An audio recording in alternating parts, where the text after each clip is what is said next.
10 दिसांच्या विसवा उपरांत गोंयांत पावसान परतून दमदार हजेरी लायल्या। शुक्रारा रातीच्यान पडपी पावसाक लागून म्हादय तशेंच रगडा न्हंयच्या उदकाची पातळी वाडल्या। आनीक पावसाचो जोर वाडलो जाल्यार हुंवार येवपाची शक्यताय आसा। आतां आमी आसा पाडेले गुळेले ब्रिजाचेर। पळोवंक शकता की कितलें उदक येयलां पळय फाटल्यान। सेम परिस्थिती, दोनूय न्हंय आसा पळय, एक आसा रगडा आनी एक आसा म्हादय, दोनूय सद्या जॅम आसा।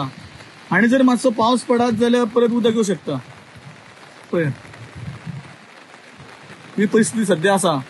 आतां टायम जाला एकाक ही परिस्थिती आसा सद्या पाडेले गुळेलेच्यान की उदक सद्या वाडत आसा। तशेंच वाळवंटी न्हंयच्या उदकाची पातळी लेगीत वाडपाक लागल्या। उदकाची पातळी वाडिल्ल्यान पंपिंग स्टेशनांतल्यान उदक भायर सोडपाच्या प्रक्रियेक सुरवात केल्या। फुडले 3 दीस म्हळ्यार आयज, फाल्यां आनी परवा उट्टंगराचो पावस पडपाची शक्यताय आसा असो अदमास हवामान खात्यान उक्तायला। 20 तारखेला आपल्या इथं सकाळपासून पावसाचा जोर झालेला आहे आणि काल रात्रीपासून सुद्धा पाऊस आपल्या इथं होता।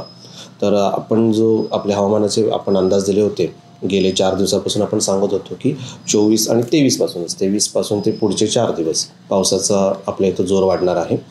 आणि कालपासूनचा जो पाऊस वाढलेला आहे आणि पुढचे 3 दिवस म्हणजे 24, 25, 26 हे 3 दिवस पाऊस आपण व्हेरी हेवी काही ठिकाणी आणि हेवी रेनफॉल अशा पद्धतीने आपल्या गोव्याच्या दोन्ही जिल्ह्यामध्ये आपण त्याचा अंदाज वर्तवत आहोत।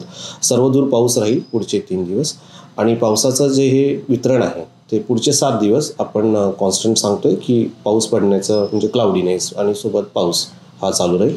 इंटरमिडिएट रेनफॉल जो आपण म्हणतो की पाऊस पडणं, जाणं येणं जाणं आणि पावसाची जी तीव्रता आहे ती संध्याकाळच्या काळामध्ये, संध्याकाळ आणि रात्रीच्या वेळेला ती थोडी जास्त असते। सो हा पुढचे 7 दिवस पावसाचे अंदाज म्हणजे पाऊस असंच राहणार आहे।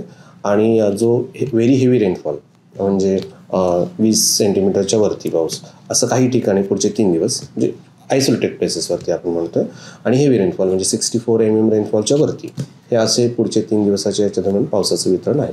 सारांश असा आहे की पुढचे 3 दिवस पावसाचा थोडी इंटेन्सिटी वाढते, त्यानंतर 4, 5, 6 नंतर हळूहळू परत ती कमी होईल। Bureau report, Gomantak TV.